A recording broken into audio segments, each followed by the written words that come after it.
I'm Hannah McKnight, and I'm partnering with OnFem, the premier transfeminine brand who designs clothes for people who are gender non-conforming, people like me. And we are here in our next video in our Help Me Hannah series. This is a video where we are talking about certain aspects of our lives when it comes to people who are gender non-conforming. Wherever you are on the underneath the rainbow of different gender terms, whether you identify as a cross-dresser or non-binary or as transgender or genderqueer, I think you're going to find a lot of useful information in this series of videos. In our last video, we talked about easing your way into or dipping your toe into the water of presenting and wearing clothes that people that were assigned the gender we were assigned at birth typically don't wear. We talked about starting off with lingerie and underdressing, and we talked about 50-50 mode. So today we're going to talk about the next part of our journey. And when I say journey, I kind of cringe a little bit because I don't really like it, because it makes it sound like we're on some magical adventure where we're skipping down the yellow brick road and nothing bad happens. But if you are on your own journey, you know that there's going to be dangers, there's going to be setbacks, there's going to be things that are frustrating, things that are heartbreaking. We may take a break, we may go back, we may have support, we may be going alone. But over the years, I've really embraced the term journey. And nobody's journey is going to be a straight path forward. It's never going to be an easy path. It is not a path that you need to complete in a certain period of time. You're never too old to start your journey. You're never too old to complete your journey or to continue your journey. But when it comes to my progress, where I am, I started off with underdressing. I started to work my way up to like 50-50 mode when I was in my early 30s. It was shortly after that when I started presenting feminine. And when I say presenting feminine, that's going to mean different things for different people. But when I talk about presenting feminine and what that meant for me, I'm talking about my hair, I'm talking about my makeup, I'm talking about jewelry, I'm talking about my clothes. I'm talking about wearing clothes that to me really align with who I am and how I feel about myself and what I feel is a representation of my gender. So today we're going to be talking about different styles and different looks that I feel comfortable wearing, that I do wear when I'm out doing things.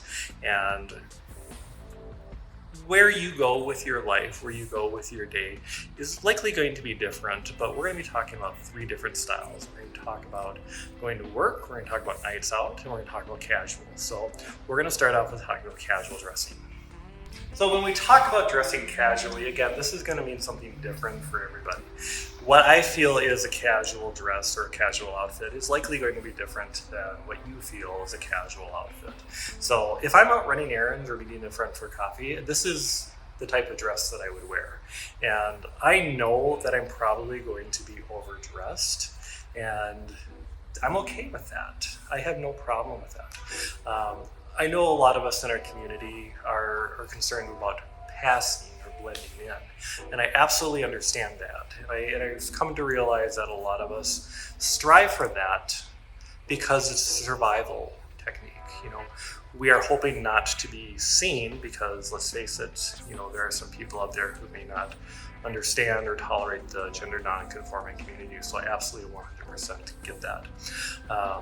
But when it comes to blending in, when it comes to that, I don't think that I ever will, to be honest with you. I'm tall. I'm over 6 feet tall, even without stilettos. So I know that I'm going to stand out. I'm a trans girl, so again, I'm probably going to stand out.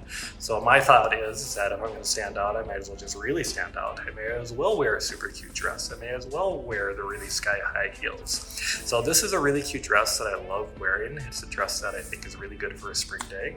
And I think you would look cute in it too.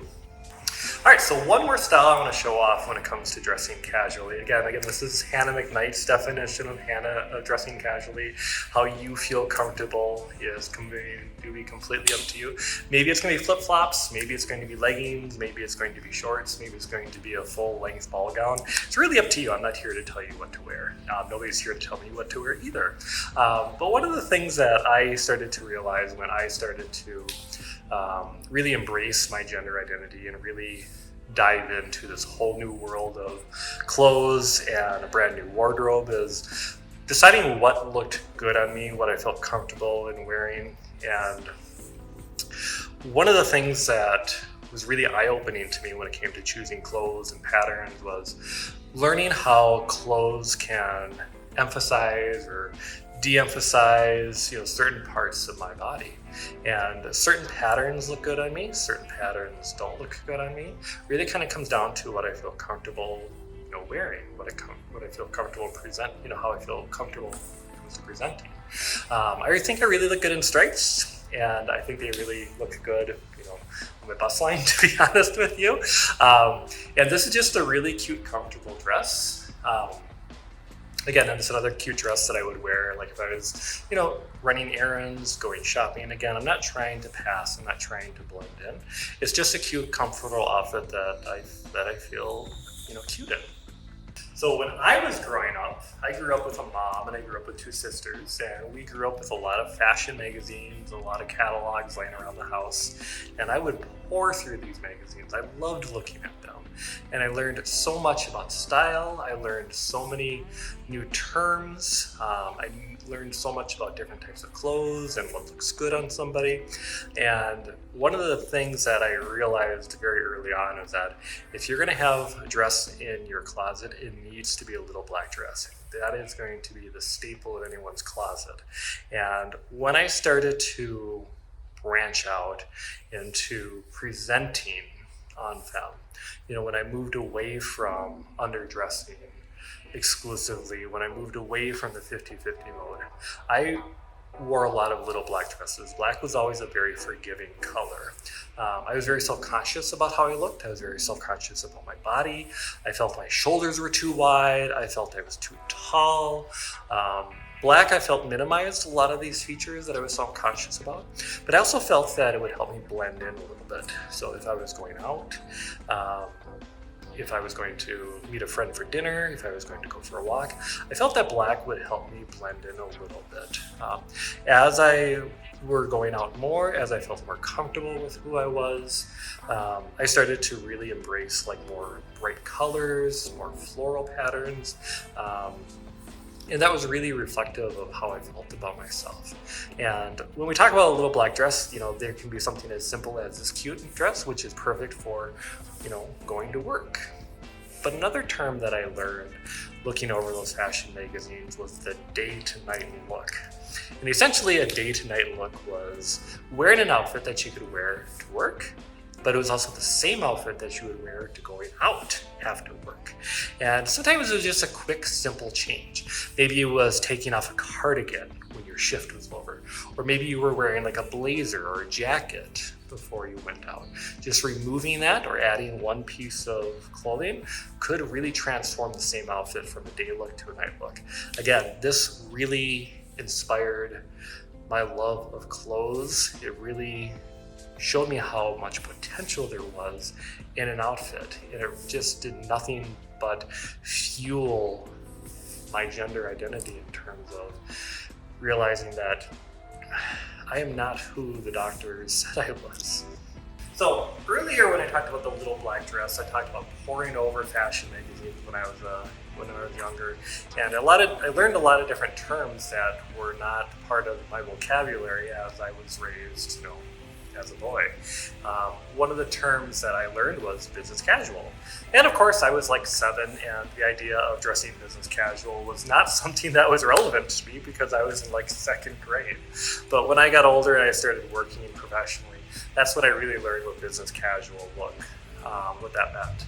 And when I started to add to my wardrobe, business casual was something that I started to gravitate towards once I felt a little bit more comfortable moving out of the black dress land. I liked the look, I liked the fit, I like how professional it looks, I like how classy it looks, I love how sexy it can look. So business casual is something that I really like to wear. If I were to work, as Hannah during the day, this is absolutely something that I would wear. And the thing about this outfit that I really, really like is that when I started to wear different clothes, I felt really intimidated by matching. What kind of jewelry should I wear with an outfit? Should I wear silver? Should I wear gold? Am I brave enough? Am I bold enough to wear like a bright blue statement necklace? These were not things that I was comfortable with. These were not things that I was used to. Matching a top with a bottom, a blouse and a skirt was not something that I felt I had a lot of confidence in. But the thing I like about this dress is actually just a dress. It looks like it looks like a coordinating outfit, but it's not. It's a really cute dress. All right, so now we are in a completely different realm. We are in a tight dress. We're in a shiny dress. This is a red vegan leather dress, and vegan leather is one of my favorite fabrics to wear. Earlier in my last video, we talked about different fabrics and different textures. Vegan leather is something that I have completely fallen in love with. I think it's flattering, I think it's sexy, I think it's tight, I think it's forgiving, which are things that I like to look for in an outfit.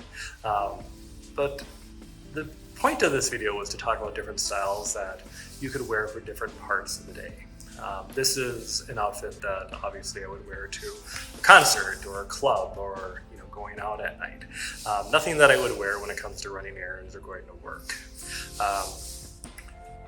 This is a reflection of how confident I feel, how comfortable I am.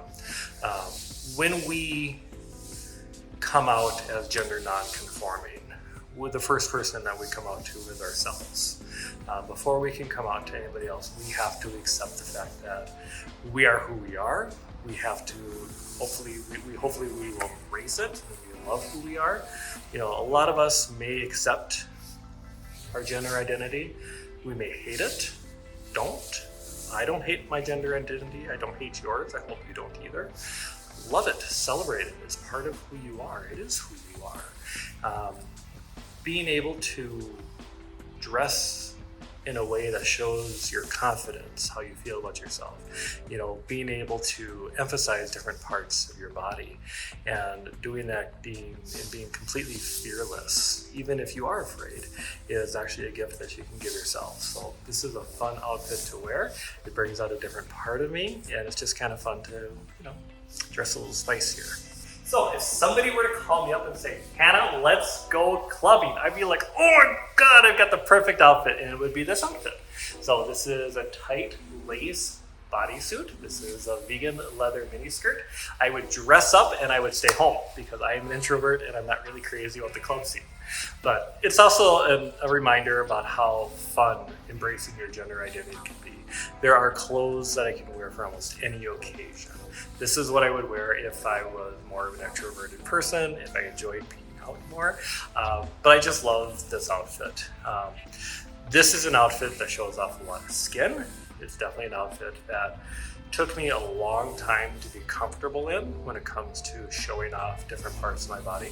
For a very, very, very long time, I used to think my shoulders were too masculine to present as feminine. And then I realized that's silly, because there are no standards you must meet to be feminine, to be masculine, to be whoever you are. There are cisgender women who are taller than me. It's just an example about how you don't have to meet any sort of standard to be who you are.